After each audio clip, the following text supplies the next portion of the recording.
Before you begin, make sure your room is well ventilated and read the adhesive precautions and directions. Be sure to wear safety glasses when using any power tool and cover your floor with a drop cloth.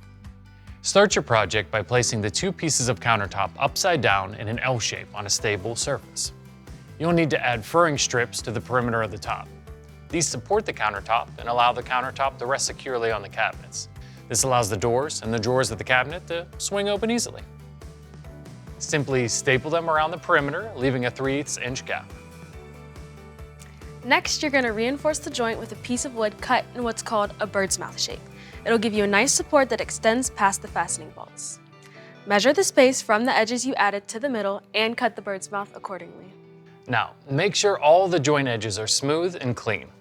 Next, go ahead and apply glue all the way around the joint, making sure it's spread evenly across the surface. Push the 2 pieces of countertop together. Then, place the fastening bolts or dog bones in the bolt recesses and tighten them to snug the 2 pieces together. Make sure the 2 pieces are flush with each other.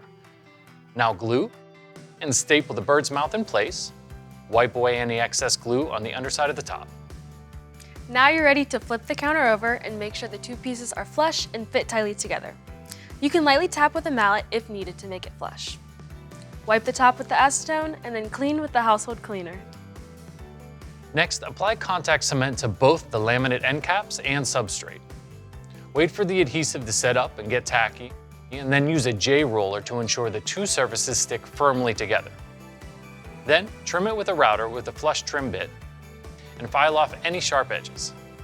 When you install the countertop in your space, secure it underneath with screws that are the right length. Then be sure to caulk the perimeter of the backsplash where it meets your walls with your matching silicone. Now, it's time to install the sink. I hope it's just as easy as the countertop. Let's get started. Many sinks come with a paper template. Place it in your sink's location, square it up, and tape it down. Make sure your sink placement is past the overhang of the front of the top. Trace the shape with a permanent marker and remove the template. Use a drill with a 3/8 inch bit and drill a hole in each corner. Then take your jigsaw and, starting in one of the holes, cut all the way around the outline of the sink. Be sure to hold on to the piece that's getting cut out. Clean the countertop thoroughly with acetone to remove the marker before you place the sink, and make sure the top is dry before continuing. And this is a good time to test the fit of the sink before gluing it in place permanently. It's also easier to install the faucet, basin, and strainer on the sink before dropping in the sink. Now you're ready to install the sink. Turn the sink over and apply the silicone to the bottom flange of the sink. Add the clips, then apply silicone around the sinkhole edges on the laminate. Flip the sink back over, drop it in the hole, making sure it's lined up properly.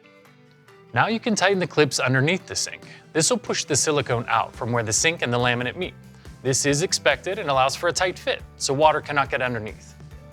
Once the sink is secure, it's important to wipe all the extra silicone off the top thoroughly with acetone and clean the top area with household cleaner.